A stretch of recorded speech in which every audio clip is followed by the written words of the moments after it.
Cô Ly, con ba tao muốn khai vác là cú là lo. Con đi đã chi sư. Rồi lên chỉnh chỗ đã chi sao? Thổ con muốn khai vác là cú, có yếu chúng ta đã chi sư. Rồi hay, thổ muốn khai vác là cú, yếu chúng ta vác là cú. Ly nó sẽ lo.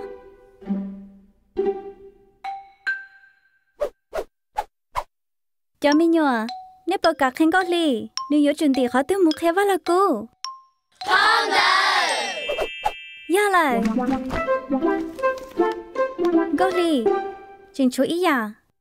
Yếu Ly cha có thể chỉ tôi cho con gì? Rồi hay. Có bộ môi kia mẹ.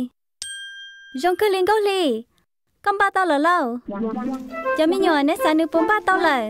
Tao là. Ôi Ly, một hiểu sẽ có yếu hai Ly cha.